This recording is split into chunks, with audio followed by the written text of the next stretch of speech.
রাজা তো রাজার মতনই ফিরবেন। খেলেছেন 23 মিনিট, 3টা সাসকিয়েট, 2টা অন টার্গেট শট, 6টা ফাইনাল থার্ডে 5। বলছি সেই দুঃখী রাজপুত্র নেইমারের কথা। কয়েকদিন ইনজুরি থাকার পরে আবার মাঠে ফিরেই রাজার বেশেই ফিরছে। এই ধরনের পারফরমেন্স যদি বারবার ইনজুরি থেকে ফিরে এসে আবার দেখায়, আসলে ব্রাজিল ফ্যান হিসাবে আমরা আশা বাঁধতেই পারি 2026 বিশ্বকাপে ভালো একটা কিছু।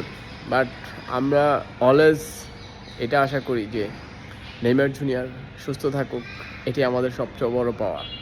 নেইমার জুনিয়র কী করলো মাঠের মধ্যে, এটা আসলে আমরা টেনশন করি না। আমরা নেইমার ফ্যান হিসেবে আমরা এই জিনিসটা আমাদের চিন্তা করতে হয় না।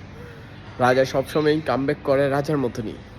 আর কালকের ম্যাচটার মধ্যেও আমরা যখন ফার্স্ট হাফ দেখতেছিলাম যে সান্তুসের বাজে অবস্থা, নড়বড়ে একটা অবস্থা ছিল। সেই 66 মিনিটের সময় যখন নেইমার জুনিয়র মাঠে নামে, তারপর থেকে আপনারা ভিন্ন সান্তুসকে দেখতে পাইছেন। একটা প্লেয়ারই যে কতটা গুরুত্বপূর্ণ দলের জন্য, এটা ব্রাজিলে হারে টের পাইছে। বাট সান্তুসও যে কটা ম্যাচ নেইমার জুনিয়র মিস করে, ওই কটা ম্যাচের মধ্যে আমরা খুব ভালো করে দেখতে পাই যে কতটা ইমপ্যাক্ট ফেলে একটা প্লেয়ার। আর নেইমার জুনিয়রের মতন যদি একটা প্লেয়ার মিস্টেক থাকে, তাহলে দলের জন্য কতটা ঘাটতি পড়ে, এটা ম্যাচ দেখলে বোঝা যায়। বাট সব কিছুর ঊর্ধ্বে আমরা আশা বাঁধতেই পারি যে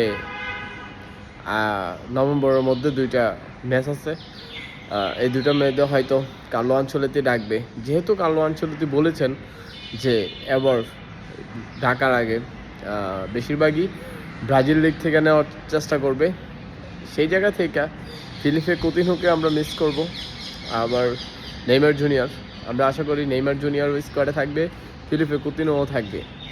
আর আগে যেই ম্যাচগুলো হয়েছিল ওইগুলোর মধ্যে বেশিরভাগই ইউরোপের প্লেয়ার ডাকছে, সেই জায়গা থেকে আমরা একটু বেশি আশা করতে পারি।